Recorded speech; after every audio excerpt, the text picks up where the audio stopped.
नमस्कार दोस्तों, मैं ऋतुराज आप सभी का अपने YouTube channel kites coaching classes में हार्दिक स्वागत करता हूं। काइट्स कोचिंग क्लासेस एक कदम भविष्य की ओर। हमारा आज का टॉपिक है सिरमौर। तो आज हम क्या करेंगे, सिरमौर जिले के इतिहास के बारे में, मीन्स सिरमौर रियासत के इतिहास के बारे में पढ़ेंगे। तो वीडियो शुरू करने से पहले मेरा आपसे अनुरोध है, कृपया मेरे वीडियो को लाइक करें, शेयर करें तथा चैनल को सब्सक्राइब करें और साथ में दिए बेल आइकन को जरूर प्रेस करें ताकि आपको आने वाले हर वीडियो की अपडेट मिल सके। शुरू करते हैं हम आज का वीडियो, सिरमौर रियासत। तो मैं शुरू करता हूं कहां से। जैसे हमने जुब्बल के इतिहास में पढ़ा था कि जुब्बल के संस्थापक कहां से आए थे, सिरमौर से आए थे। किस खानदान के थे, किस वंश के थे, तो राठौर वंश के। तो राठौर वंश के हमने पढ़ा था कि उग्रसेन अपने 3 पुत्रों के साथ कहाँ आया था, हाटकोटी के मंदिर में आया था। उग्रसेन कौन थे? उग्रसेन सिरमौर के राजा थे। तो हुआ क्या था कि जब उग्रसेन हाटकोटी आने से पहले उग्रसेन के साम्राज्य में एक नट और नटनी आए जिन्होंने राजा से एक आग्रह किया, एक नाटक दिखाने की बात की। उन्होंने कहा था कि वो गिरी नदी को 7 बार कच्ची रस्सी के ऊपर पार कर सकते हैं। नटनी जो थी, जो लेडी थी, वो पार कर सकती है। राजा इस कर्तव्य को देखना चाहता था। राजा ने क्या किया, राजा ने रखा कि अगर वो ऐसा कर लेती है तो मैं आधा साम्राज्य दे दूंगा। जब नटनी 7वीं बार गिरी नदी को पार कर रही थी तो अधिकारियों ने क्या किया, रस्सी को काट दिया, जिससे नटनी गिरी में गिर गई। नदी में गिरते उसकी मृत्यु की, पर गिरते गिरते जो नटनी थी उसने श्राप दिया कि जैसे तुम लोगों ने धोखे से मेरे को इस नदी में गिराया, यही नदी तुम्हारे विनाश का कारण बनेगी।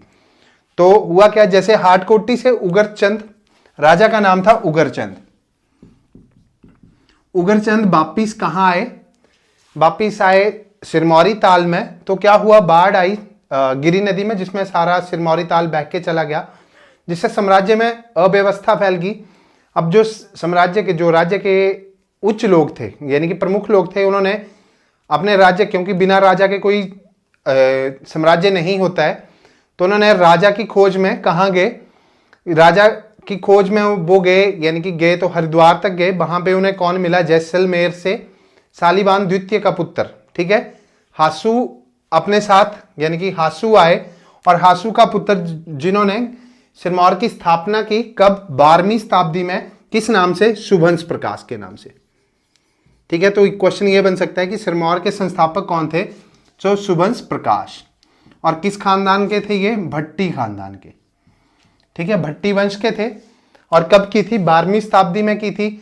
अब जब ये गद्दी पे बैठे तो इनका जो मैक्सिमम कार्यकाल था वो किस में व्यतीत हो गया, जो बाढ़ आने की वजह से अव्यवस्था फैल गई थी उसकी सेटलमेंट में। साथ ही साथ जो इनके पुत्र हुए मल्ल प्रकाश, जो अगले राजा बने, मल्ल प्रकाश का भी अधिकतम समय किस में व्यतीत हो गया, उसी अव्यवस्था को व्यवस्थित करने में, जो बाढ़ की वजह से हुई थी। परंतु मल्ल प्रकाश ने क्या किया, मल्ल प्रकाश ने अपने राज्य की शक्ति को सुदृढ़ करने के लिए और जो अपने राज्य के विस्तार के लिए गढ़वाल की ओर आक्रमण किया। और आक्रमण करते हुए कहां पहुंच गया, भगीरथी नदी के पास। मतलब आप बोल सकते हैं कि जो मल्ल प्रकाश है, उन्होंने भगीरथी नदी तक अपना, यानी कि आक्रमण किया। भगीरथी नदी के किनारे जो एक मालदा का किला है उसके ऊपर अधिकार किया और नदी के किनारे एक मंदिर बनवाया, किसका, लक्ष्मी नारायण का। और इस मंदिर का नाम अपने नाम पे माई देवल रखा, माई देवल। यह मंदिर का नाम रखा किसने, मल्ल प्रकाश ने। अब मल्ल प्रकाश के बाद, हाँ, सुभंस प्रकाश जैसे ही गद्दी पे बैठे थे तो इन्होंने अपनी राजधानी कहां बनाई थी, राजबन में। ठीक है, राजबन और किस लिए फेमस है, राजबन में जो हिमाचल प्रदेश का पहला सीमेंट उद्योग स्थित है। ठीक है, कब बना था, 1980 में बना था ये। 1984 में बरमाणा वाला बना था। ठीक है, तो अब मैं बात करता हूं जो मल्ल प्रकाश के बाद अगले राजा हुए, उनका नाम था उदित प्रकाश, उदित प्रकाश। अब उदित प्रकाश जैसे ही गद्दी पे बैठे तो इन्होंने अपनी राजधानी राजबन से कहां स्थापित कर दी थी, कालसी की ओर। तो क्यों, क्योंकि मुगलों के आक्रमण ज्यादा थे, तो मुगलों के भय से इन्होंने राजधानी राजबन से कहां ले गए, कालसी।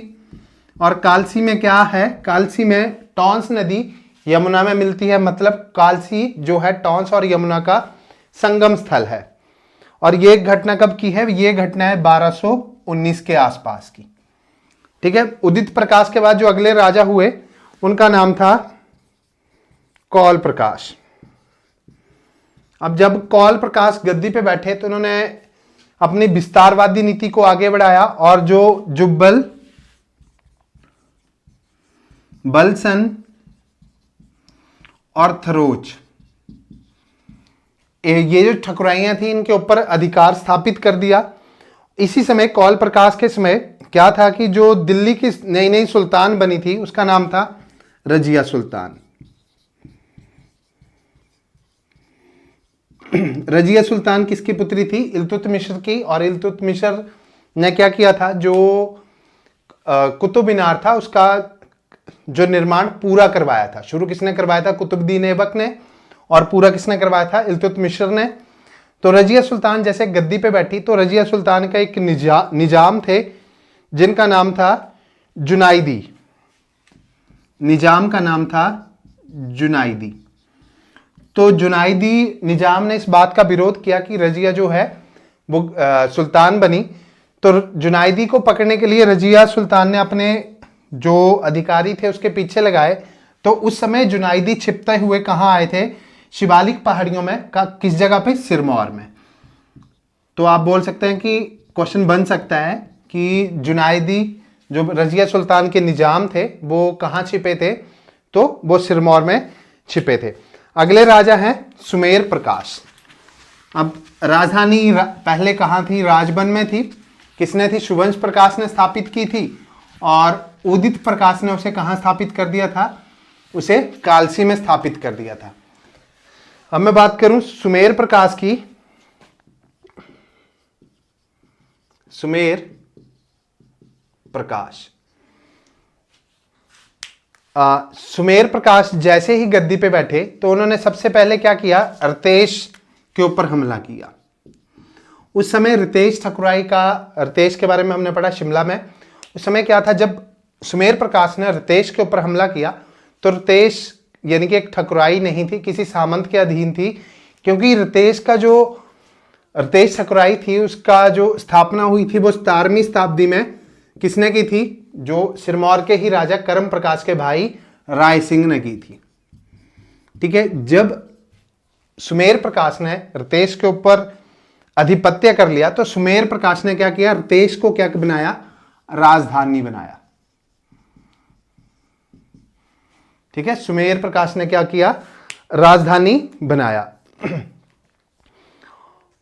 उसी समय जब सुमेर प्रकाश गद्दी में यानी कि राजा थे तो उस समय दिल्ली के सुल्तान का नाम था नसीरुद्दीन शाह। हाँ जी, नसीरुद्दीन शाह सॉरी। तो नसीरुद्दीन शाह का एक भाई था जिसका नाम था जलालुद्दीन मसूद शाह। आप ऐसे याद रखिए, मसूद शाह, जलालुद्दीन मसूद शाह। तो अब क्या हुआ कि इन दोनों भाइयों के बीच में अनबन हो गई, जिसके चलते जो मसूद शाह था वो छिपते छिपाते अपने भाई से छिपते छिपाते कहाँ आया था? सिरमौर में। और सिरमौर की कौन सी जगह में छुपा था? सूरतगढ़ में। तो क्वेश्चन बन सकता है कि नसीरुद्दीन शाह का भाई जलालुद्दीन मसूद शाह कहाँ छिपे थे आके? शिवालिक पहाड़ियों के किस जो राज्य में छिपे थे? तो सिरमौर राज्य में। कहाँ पे? सूरतगढ़ में। उसके बाद जो अगले राजा हैं उनका नाम है सूरज प्रकाश। सूरज प्रकाश। अब जब सूरज प्रकाश गद्दी पे बैठे तो क्या हुआ? सबसे पहले राजधानी राजबन में थी। उदित प्रकाश ने राजधानी कालसी ले गए। सुमेर प्रकाश कालसी से रितेश ले गए। पर जैसे ही सूरज प्रकाश आए वो राजधानी रितेश से वापिस कहां ले आए? कालसी ले आए। ये क्वेश्चन बन सकते हैं कि कौन कब लेके आया, राजधानी कहां स्थापित की? तो कालसी ले आए। और जिससे क्या हुआ, जैसे सूरज प्रकाश राजधानी रितेश से कालसी ले आए तो क्या हुआ कि राज्य में अव्यवस्था फैल गई। ठीक है। अव्यवस्था मीन्स कि जो रितेश में था विद्रोह हो गया, जो सूरज प्रकाश की बहन ने उसका यानी कि सामना किया, जिसमें उसकी मृत्यु हो गई, पर बाद में राजा ने सब सेटल कर दिया, इस विद्रोह को दबा दिया था। इसी समय क्या था कि जो नसीरुद्दीन शाह था, इसके दो निजाम थे, एक का नाम था कुतलुग खां और दूसरे निजाम का नाम था उलूग खां। उलूग खां की जो थी वो नसीरुद्दीन शाह के साथ अच्छी दोस्ती थी, और कुतलुग खां, इन दोनों के बीच में क्या हो गया, झगड़ा हो गया, जिसके चलते कुतलुग खां कहाँ चला गया, ये भी छिपकर कहाँ आया, ये भी छिपकर सिरमौर आया। और सिरमौर की कौन सी जगह में, सूरतगढ़ में। अब उस समय सूरतगढ़ में एक ठाकुर यानी कि सामंत बोल सकते हैं, जिनका नाम था रणपाल सिंह, इनका अधिकार था। तो जो कुतलुग खां थे वो कहाँ छिपे, सूरतगढ़ किस राणा के पास, रणपाल सिंह के पास। अब क्या हुआ, उलूग खां उसके पीछे आया, उसने, जिसके चलते क्या हुआ, रणपाल सिंह और जो कुतलुग खां था उनको सिरमौर छोड़ के भागना पड़ा। उलूग खां ने क्या किया, सिरमौर के ऊपर यानी कि सिरमौर में लूट घसीट की और वापिस कहाँ चला गया, वापिस दिल्ली चला गया। उसके बाद जो अगले राजा हैं उनका नाम है जगत प्रकाश।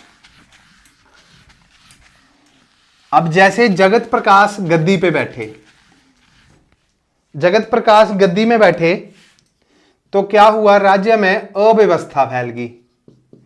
तो जो जगत प्रकाश का कार्यकाल है, इसे क्या कहा जाता है, सरकारी तंत्र का सबसे बड़ी असफलता माना जाता है। मींस सबसे बड़ा असफल कार्यकाल सरकारी तंत्र का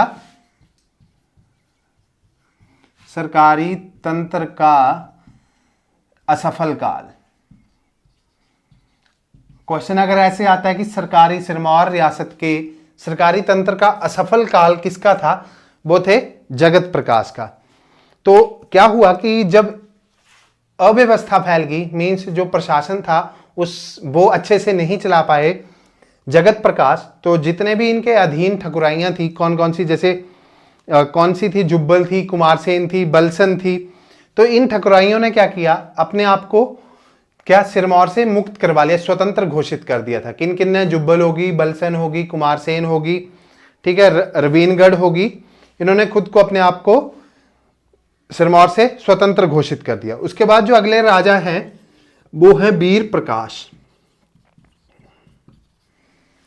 अब जब वीर प्रकाश गद्दी पे बैठे तो इन्होंने क्या किया, जो 12 ठकुराइयां थी, ठीक है, उनको अपने अधीन किया। जैसे उनमें से कुछ एक के नाम मैं लेता हूं, जुब्बल, सारी और रवीनगढ़। कौन से, जुब्बल, सारी और रबी का क्षेत्र, इनको अपने अधीन कर लिया। वैसे पूरी 12 ठकुराइयों को अपने अधीन किया था। और राजधानी कहां से, राजधानी कहां थी, कालसी से कहां ले गए, हाटकोटी में। हाटकोटी किसकी राजधानी थी, वैसे जुब्बल की राजधानी थी।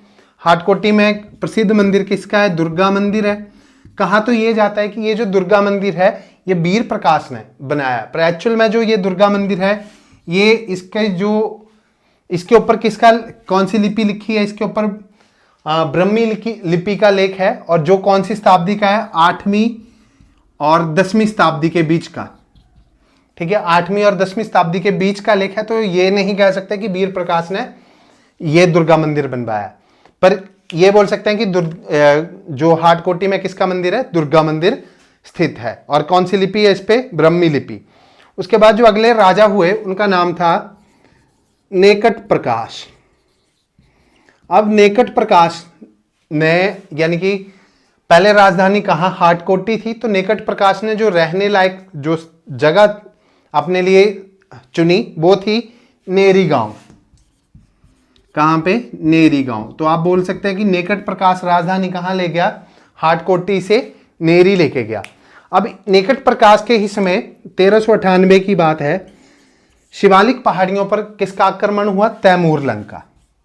ये मोस्ट इंपॉर्टेंट क्वेश्चन है, तैमूर लंग कि 1398 के आसपास किस मुगल शासक ने शिवालिक पहाड़ियों पे या सिरमौर पे आक्रमण किया था। तो तैमूर लंग का आक्रमण शिवालिक पहाड़ियों पे हुआ। कहां किया था इन्होंने, सिरमौर में। तो ये इसको नोट कर लीजिएगा, इंपॉर्टेंट वन है कि तैमूर लंग ने 1398 में कहाँ आक्रमण किया था, तो सिरमौर की पहाड़ियों पे। अगले राजा का नाम है गर्भ प्रकाश।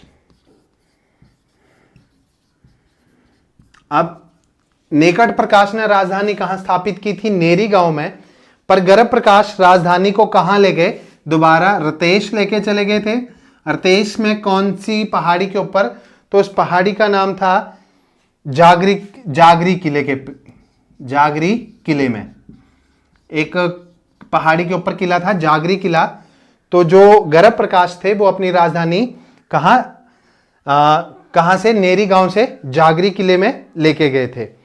और वर्तमान में अभी के समय जो रतेश है वो किसका हिस्सा है, रतेश शिमला जिला का हिस्सा है। ठीक है, इसको भी, क्योंकि ये भी पूछा जाता है, काफी बार पूछा गया है। अगले राजा जो है उनका नाम है ब्रह्म प्रकाश। ठीक है, जब ब्रह्म प्रकाश गद्दी पे बैठे तो उन्होंने राजधानी पहले कहां थी, रतेश जागरी किले में, और इसको नाम क्या दिया था, कोट। तो राजधानी कोट से बदलकर इन्होंने फिर राजधानी चेंज कर दी। कोट से बदलकर इन्होंने राजधानी कहां स्थापित की थी, पछाद के देवलठ में। पछाद के देवलठ में।